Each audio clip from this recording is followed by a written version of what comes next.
Welcome to the podcast Sustainability, a space where you can discuss the future of our planet, environment awareness, culture, and sustainable development. This episode is recorded in Italy, in beautiful city of Philadelphia, within the framework of Erasmus Plus project United by Flavours, which is funded by European Union and organized by Young Association Arte Diem Calabria. So today in the studio we have Evelyn from France. Andrei from Romania. and me, Alexander, from Greece. Together we're gonna share the perspectives, experiences, and the ideas about the future in our countries, considering the sustainability future. Hello everyone, I'm Evelyn from France, and today I wanted to talk about something I noticed from my experience in France and how COVID actually changed the way we were living in that country. Before the pandemic, I really paid attention to where the products actually came from. Like many people, I just focused on the price, the style, or the brand I already knew. But during COVID, everyday life slowed down.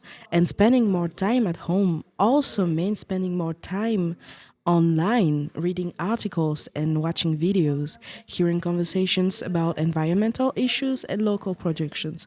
So suddenly questions that seemed secondary became everywhere. Like who made this? Where does it come from? And what impact does it have on everyday lives? And around that time, I came across something that genuinely surprised me. I heard that French companies were creating sneakers from waste collected on beaches and from the sea. Honestly, my first reaction was, what is this? Turning pollution into shows sounded more like a creative campaign than an actual product. Then I discovered Corail, a sneaker brand created in Marseille. After seeing the amount of plastic pollution around Mediterranean coast, the founders decided to rethink waste completely. Instead of treating it as something useless, they worked with local fishermen and they wanted to recover marine debris and reuse part of it as a sneaker production. Some pairs were made using materials equivalent to several recycled plastic bottles. And what caught my attention was not actually the manufacturing process, but also the messages behind it. Normally, waste represents the end of something. Here, it became the starting point of something new. And little by little, I felt that discussions about responsible consumptions were becoming more visible in France, especially among students and younger generations. This impression was reflected in national trends. After the pandemic, surveys showed that many French people actually became more attentive to the environmental impact of their products and the way they were buying things. And still, I ask a question to myself. Was this a deep change in consumer behavior or simply a new trend? Because even products made from recycled materials still requires factories, transportation, energy, and large production systems. Looking at where we are in 2026 makes the story even more complex. Projects like Kohai attracted attention because they offered more than a product. They offered different way of thinking. The idea of transforming pollution into something useful felt modern and hopeful. However, reality proved more difficult. Despite its visibility and positive image, Corey later faced financial difficulties and eventually entered liquidation. For me, this raised a larger question. Today, consumers increasingly care about the values, the environmental impact, but practical factors still matters. Price, habits, and accessibility. So maybe the challenge is no longer only about creating greener products. Maybe the real challenge is finding a model that can survive economically over time. Because collecting waste from the beaches and turning it into sneakers is already impressive. Making that vision last may be harder. Thank you for listening.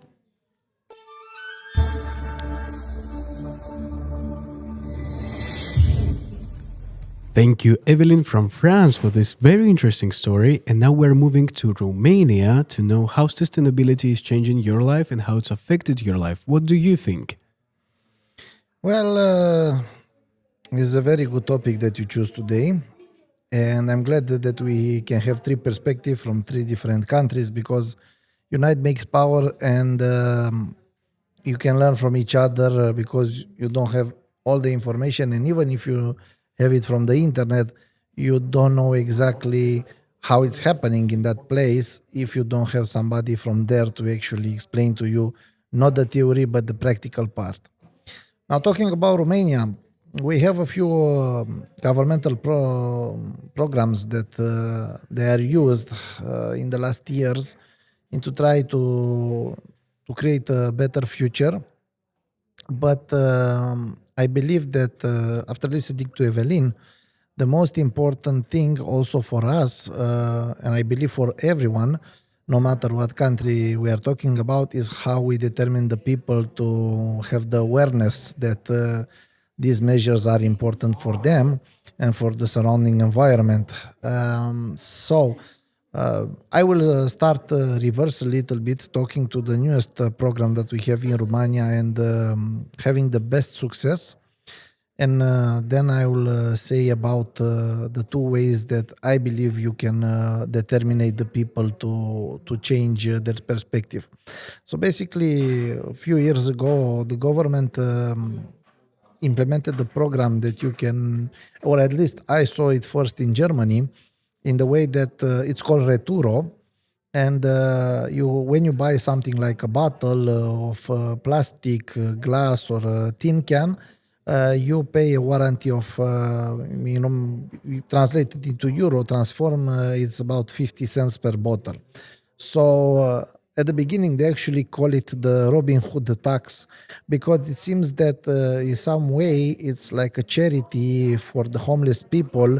They got a new motivation instead of begging to go actually to work.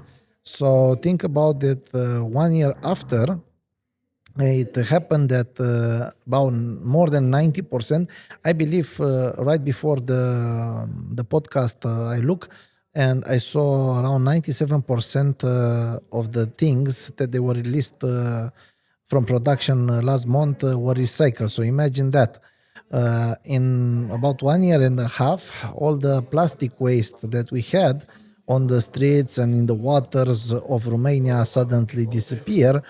And the question was at the beginning, because before implementing this system, basically it's work with a tag on the bottles that you scan it and you put it in these machines, and they give you either the cash or they give you the receipt to buy from particular stores products from there.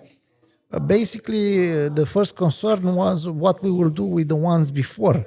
That they don't have the tag, so if we'll show interest to the people to recycle in general or just to recycle for the ones that they have added values. And surprisingly, the people, not only the homeless ones, but the ones in general, like, okay, and I will make a joke a little bit, some of them, they couldn't read the label, so they took everything just to make sure. So yeah, nowadays this is the best project that we have in talking about sustainability, and moreover, they are planning this to expand it in the way that cartons for the milk, plastic cans for yogurts, and everything. For example, we have the 5-liter canister for from plastic for water that for the moment we cannot recycle, but still, where we have these places that we recycle the stuff. We have special bins, which is another thing that started to be implemented a few years ago, talking about recycling, divisional recycling, like plastic, metal, paper, and so on. At the beginning, the people didn't trust this so much because they saw when the garbage truck was coming, even though we do separate recycling, they were still putting in the same car. So they say, what is the point of this? Like, but nowadays, even this system started to work, not as good as the thing that we have with the bottles, but I'm sure the time will solve the problem. And I have two more things to say in short. Other two programs that we have is that using the solar panels, there is a program that subsidize the cost of the solar panels project. And also it's called the old car program, which basically if you have a car more than 10 years and you give it to the scrap yard, they will give you a voucher, eco ticket, and with this one you can give like advance payment for a brand new car.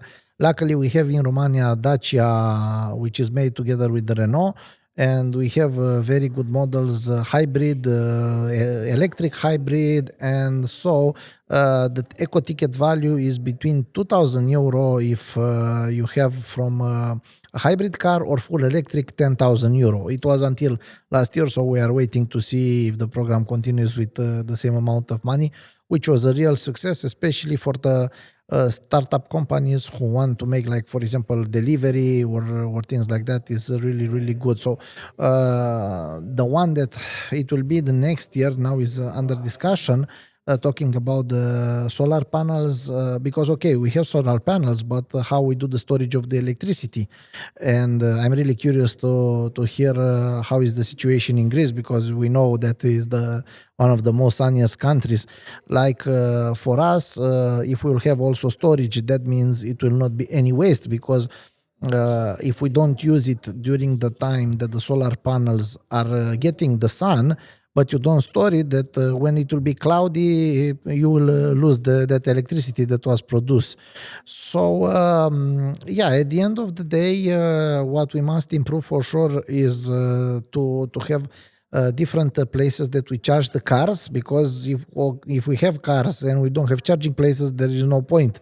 So I believe in general, talking about the administrative part, first you must build the infrastructure, and then to give these tickets of subsidization, because if you have the technology but you don't have how to charge it, that is no point. You are just wasting the money and the time.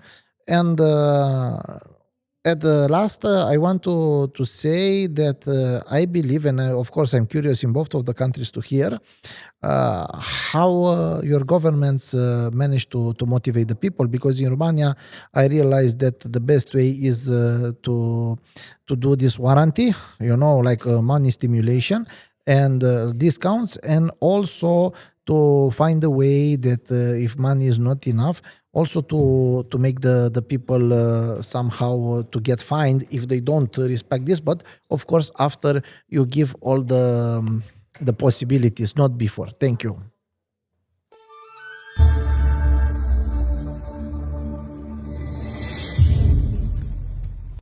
So thank you so much, Coco, for this very interesting story from Romania. And I really think that Romania deserves a big applause from all of our listeners. And now, yeah, we are moving to sunny Greece, where the sustainability becoming more visible through the solar energy and environmental education. So Greece has many sunny days. I think it's more than France and Romania come together. So and that's why we have solar panels that are installed in our houses, schools, hotels, public buildings across the whole country. In many villages and islands, people slowly moving toward cleaner energy and trying to reduce independence to the fossil fuels. But sustainability is not about only technology, it's always about education of the people. In Greece, schools and universities, youth projects like Erasmus Plus are helping young people to understand recycling, saving energy, climate change, and responsible consumption. Consumptions. I'm so sorry. And many environmental campaigns, such as encourage citizens to project benches, reduce more plastic, and respect nature. I think that sustainability starts with awareness. Solar panels can clean energy without cleaning people's habits and mentally. Long-term change is impossible. That's why education and the community development is just important, the same as the green technologies.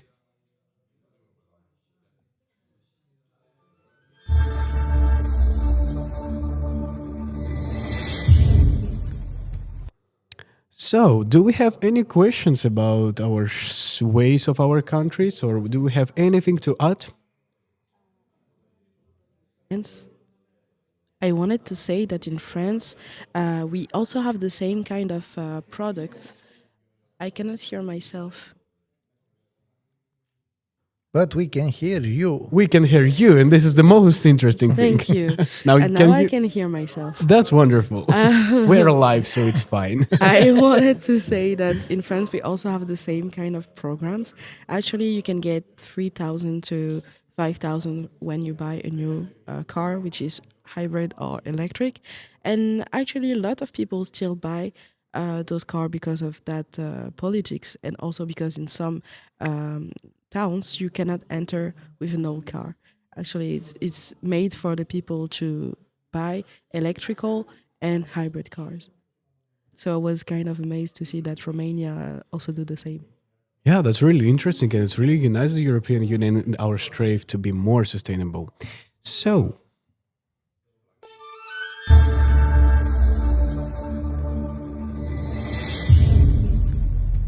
thank you for listening today our podcast. Today, together with Evelyn from France, Coca from Romania, and me, Alexander from Greece, we shared our ideas, experience, and perspectives about Europe and sustainability development in our countries. This episode was recorded in Philadelphia, in Italy, and was founded by European Union. We hope this information was really inspiring and not only can cause the global change, but also aware your responsibility in your daily actions. Thank you so much from me. From me also. And from Andrei from Romania. Have a wonderful evening, day, or morning, depends where you're located right now. Thank you so much. Bye bye.